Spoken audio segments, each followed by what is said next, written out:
Welcome to the Self-Awareness and Self-Compassion Podcast, formerly known as the Full Spectrum Feeling Podcast.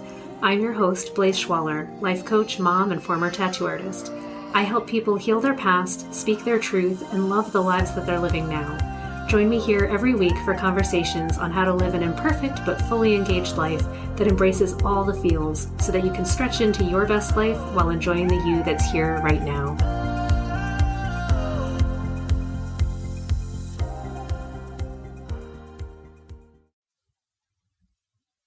Hello, my friends. Did you know that it is okay to not like things? I feel like my journey has been to discover that it's okay to like what I like and to not like what I don't like. And I know that instinctively everybody knows this, and we certainly have preferences. But I also think that many of us don't want to express or share when we don't like something in order to spare someone else's feelings, in order to keep the status quo going, to get along with everybody, and to just be likable, part of this let's be nice mentality that we have.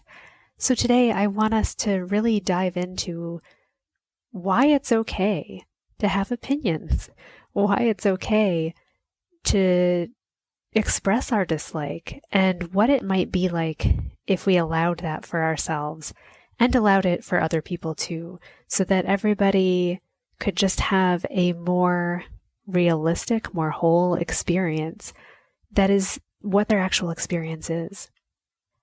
I learned so much from my daughter, and what inspired this episode is actually remembering this past Christmas and, her delight in opening everything and opening all of these gifts and seeing each present and going, wow, that's for me. I'm so excited. Can I help you guys open your presents? Don't worry, Mom. I've got this. And, ripping off the wrapping paper.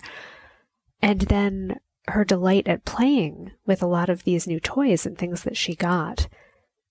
But then we had a really interesting moment, and it was in the evening. So my daughter got this realistic doll that is one of those dolls that looks like a real baby and has the real hair and, it's proportional. It has the right features. It just looks like a baby would look when they're about a month old or so. And this baby, she was excited about it at first, and she wanted to play with it because she had been told she could bring it in the tub and it could have a bath with her. So that was very exciting. And I set her up in the tub, and she jumped in and had this doll, and I noticed that she positioned it facing away from her, and she wanted to wash its hair. So she did that a bunch of times, and she rinsed it off, and she wanted to, get her in her robe after they got out of the tub and play with this baby. But once they got out of the tub and my daughter got her clothes on, I saw her looking at the doll out of the corner of her eye, and she had this expression on her face like, yeah, I don't know about this. So I watched it. I like to stay neutral and let her discover her own thoughts and feelings about things. So I didn't say anything. I didn't let her catch me watching her. But an hour later, she came over to me and she said, Mom, I don't know about my new doll. I said, oh, honey, what do you mean you don't know? What don't you know? And she said, I don't know if I like it very much. And I said, oh, why is that? She says, it's a little creepy. And I said, okay, yeah, I can see that. It looks very realistic, and it can be disconcerting to have something look so real when you know that it's not. She nodded to me. She's like, yeah, I think I want to put it back in its box. And I said, okay, if that makes you feel better, let's do that. So quickly, she ran and gathered every piece of clothing that belonged to this doll, and she helped me put it in. And at the very end, she took one of the pieces of clothing and just put it right over the doll's face. And she said, bye-bye, doll, and closed it up. And I said, we'll put it downstairs so you can save it for later if you change your mind. She says, okay. And she went on with her day. And I thought about how I was glad that she was able to come to me and tell me that she found this doll a little scary, and that she was able to come to her own conclusion about not really enjoying it as much as she initially thought she did. And I was happy that I didn't force her to try and like it, because I know that there's this instinct in me that says when someone gives you a gift, you're supposed to like it and you should try to like it. And I'm glad that for her, I gave her that possibility of being able to enjoy it and then decide that she didn't. And it brought up some feelings for me about disappointing people, that I know that someone took great care and invested a lot of money into getting this really realistic, amazing doll for my daughter. And I have to come to terms with how I feel about that. That there's something that someone invested in, that someone was anticipating would bring so much joy, and then it didn't. And that sucks. And it gets tangled up. So I feel happy that I'm allowing my daughter to not like it. I feel guilty that she didn't like it. There's a part of me that wanted to force her to try and like this thing, but I'm not going to do that. And I'm wondering how many times we do this to ourselves, where we force ourselves to try and like something that we actually don't. And to what end? Why do we do that? What good do we think is coming of that? And how does it end up playing out in our lives? So I'd ask you that. How does it play out when you decide to pretend to like something or try to like something that you don't actually like? Why do you do it? How long do you push for? And do you ever truly succeed, or are you just kidding yourself? It's so interesting of a question. Like, I think about, are there TV shows that I've tried to like just for the sake of spending some time with my family? Yeah, for sure. And do I pretend to like them, or do I actually end up liking them? Or do I just come to a place where I tolerate them, but they don't really bring me a ton of joy? I think it's less of an issue in this age of Netflix and having, a phone that you can always distract yourself with. I certainly notice in those situations, if someone likes a show and I don't really like it, I can hang out in the room with them but find something else to do. And I don't know that that's necessarily a great way of handling things, but certainly it allows me to feel that I'm spending time with people I love while not being bored to death watching something that I find really not that great. So where do we distract ourselves or try to force ourselves into doing things that really aren't us? And do you think that the other people in your life pick up on it? And I'm going to assume that, yeah, they really do. I'm sure my husband knows that when we're sitting around watching Supergirl that I'm not watching it and I do not care. But he likes it, and that's great. And I think the key is to not pretend that you like what you don't like. I don't think I've ever told my husband that I like it or that I want to sit down and watch that show with him. If I choose to sit around and watch that show, it's because I'm choosing to, definitely not for the sake of the show. But where else do we pretend to like things in order to get along? This brings up the question of white lies, like how much do you tell people that you like something that they're really into in order to boost their feelings and boost their security and make them feel good, even though you don't necessarily think that you like what they like an outfit on somebody and they're thrilled about it and you're just like, meh, I don't really like it, but I'll tell them it's beautiful even though I think it's ugly because I know they love it. And, I think that kind of thing, when done infrequently and not over the top, probably doesn't hurt anything. But I really strive to live this life of honesty, and coming up against that idea that you need to appreciate everything that someone offers you does throw up some dust. It makes it a little bit difficult. When you really want to be liked, when you want to be appreciated by everybody, and come on, who doesn't? There really is this instinct to go along and agree with much of what comes up and to be enthusiastic where perhaps you're not. And I guess that's human nature. I wonder what it would look like to feel completely free to happily disagree with the others in your life. particularly about things that ultimately have little consequence, such as, a gift of a doll that you didn't like. It might not feel great to the person who offered the gift. It's disappointing, right? When you offer something in love that you want to be received with this joy and then it isn't. But I think ultimately your disappointment about it is probably less than the anxiety or stress that is felt by the person trying to pretend that they like it all the time.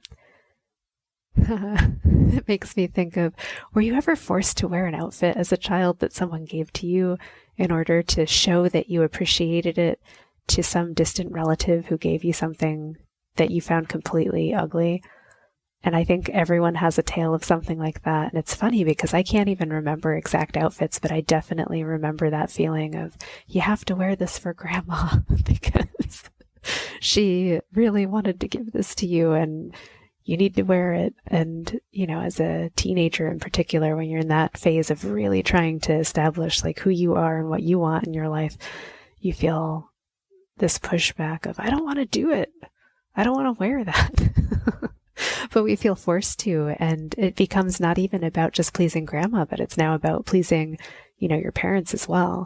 And then you're pairing it with this other perception of the shame that you'll feel around what your other friends might think about it. So that's this other layer of this stuff, right? Is where do you have some social ties where you're trying to impress, or you want to be perceived as part of a group, or liking a certain style or a certain, genre of music or whatever it is, even though maybe you don't actually like it. And when do we decide that we're brave enough to pull away from the pack and say, actually I like jazz music, or actually I like reading fantasy novels and I'm okay with that, even though everyone around me only reads sci-fi or they only read, nonfiction. The big one that I can remember as a teenager that I struggled with was wearing a hat when it was cold. I just felt absolutely like it would crush my social standing to be seen wearing a hat, which is just so utterly ridiculous, but it's so true that when you're that age, you're just so consumed with perception of others. Can you fit in?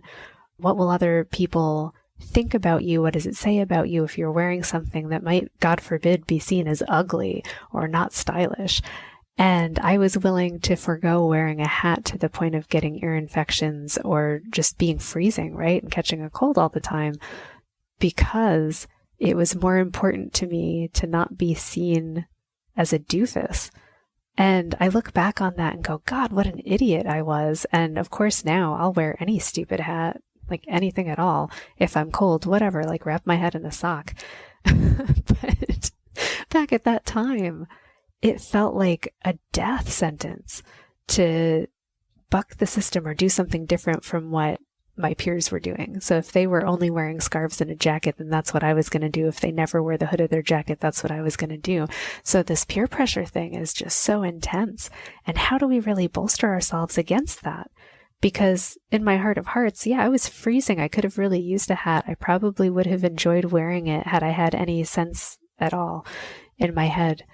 Or if I had realized that the opinions of my peers weren't great and didn't really matter so much.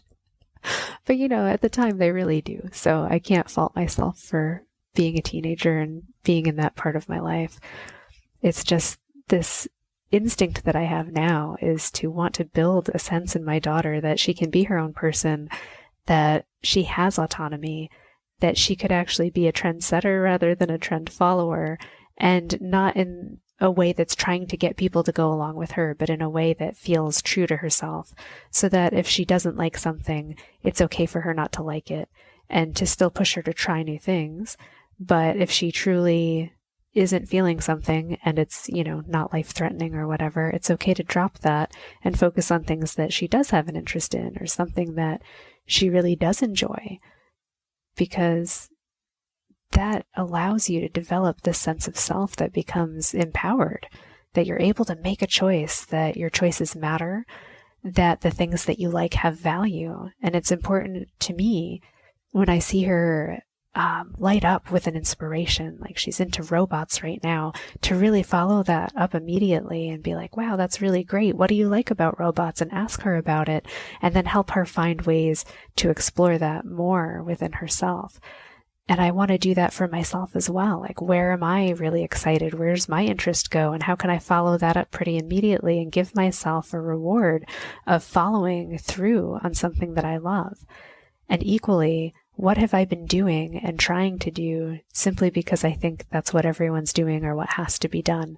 And how much of that is real and how much of that could I let go and follow my own heart? And it's a question that I come up against every day. And I'm sure everyone else does too. Living is hard. And there's so much that comes up, so much that can derail us from what we, put our minds on and want to start towards. So many inputs from other people about what they think the best idea is for you. And I try to even notice in myself when I have the best idea for someone else, to learn to zip my lip and really just listen and say, well, what are you actually saying? And ask more questions. And through learning how to coach people well, to ask them the questions and let them find their own answers, I'm finding that it's allowing me to find my own answers, that I can learn to do this with myself, because doing it for ourselves is always harder than it is when we're working with other people. To just be able to sit in a room with myself and go, okay, why do I think this? What's really true here? And if nobody was directing me and nobody told me what to do, what would I like to do? And sometimes that can feel so scary. But I think it really begins when we learn to ask it more and more frequently and be gentle with ourselves when the answer that comes up is, I don't really know. But next time I ask, I'll have a better idea. And the next time I ask, I'll have an actual idea or a few, and I'll be able to follow those through to their logical ends. So I know we started here talking about what it's okay to like and not like. And I want to ask that of you again. Is there something in your life that you really hate and don't like doing? What is it? And why is that? And are you forcing yourself to do it? For what reason? And if the answer is because you think everybody expects you to do it, or that you have to do it, I would invite you to question that and say, well, why? What is the ultimate purpose in whatever action you're taking? And how much of it is just to gain approval? And how much of it is for joy? How much of it is because you feel empowered or in integrity by doing something? It's a really tough question. It is something difficult to ask ourselves, and it's sometimes hard to hear the answer.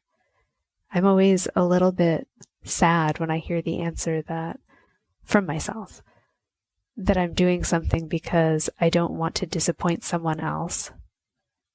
Because it makes me realize, I'm like, wait, am I worried about disappointing them, or am I worried about disappointing myself?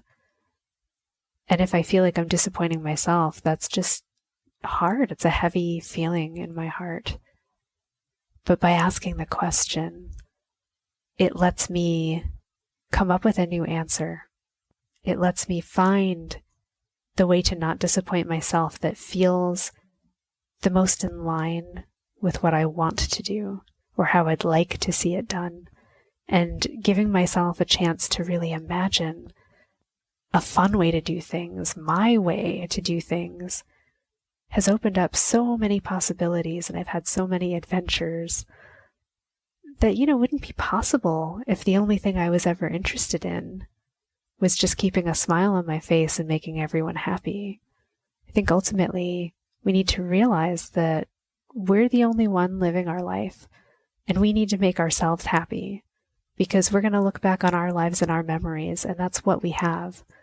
So we owe it to ourselves, really, to honor ourselves in our actions, to recognize our feelings and to actually take them into account, and to maybe, just maybe, start valuing our own feelings and opinions higher than what we think the opinions are of others.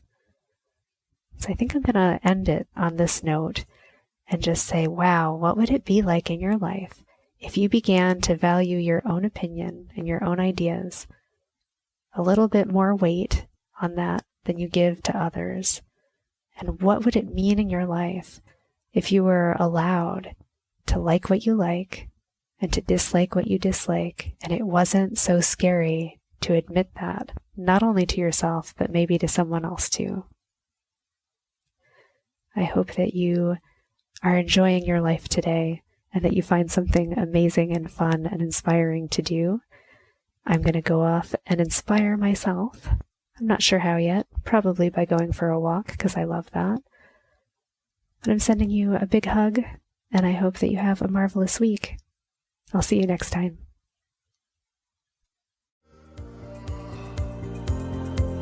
Thanks so much for joining me. If you enjoyed this podcast, please subscribe and share it with someone you love, and leave us a review.